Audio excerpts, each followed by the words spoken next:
In 1988, this man was the 23rd richest in America. He flew coach, he owned no car, no house, no expensive watch. And by the time he died, he had given away every single dollar. Not most of it, every dollar. When Charles Feeney died in 2023, at the age of 92, he had this much left to his name. Meet the man who spent 40 years making sure nobody would remember him. Charles Francis Feeney, born 1931 in Elizabeth, New Jersey, to Irish immigrants who had absolutely nothing.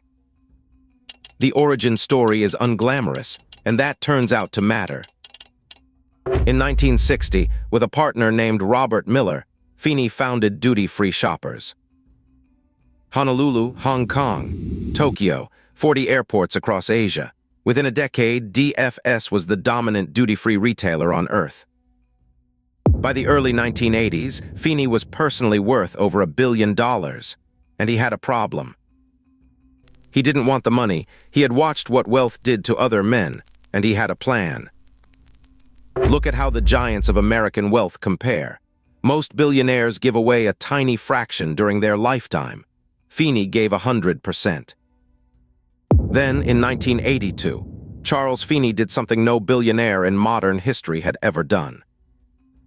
He quietly transferred his entire 38% stake in DFS to a Bermuda-registered charity called the Atlantic Philanthropies. He told nobody, not his family, not the lawyers, not even the press. For 15 years, he was a ghost. And Atlantic Philanthropies started writing checks at a scale that shocked everyone who received them. Cornell, UCSF Northern Ireland, Vietnam, anti-landmine, AIDS research. $8 billion, given away in his lifetime to causes he would never live to see completed. In 1997, a lawsuit forced his identity into court documents.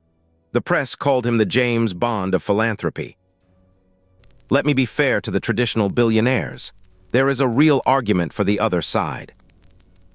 The traditional foundation model is meant to spend the interest forever. Feeney called this cowardice. Even after his identity was leaked, Feeney refused to attach his name to anything. On thousands of projects, zero. Warren Buffett called him his hero. Bill Gates called him the model for the Giving Pledge. In 2020, Atlantic Philanthropies signed the final papers and closed forever. Every dollar spent. When Charles Feeney died in a rented apartment in San Francisco, he did what almost nobody in his tax bracket has ever managed to do. He became free, subscribed to the Forgotten Tycoons.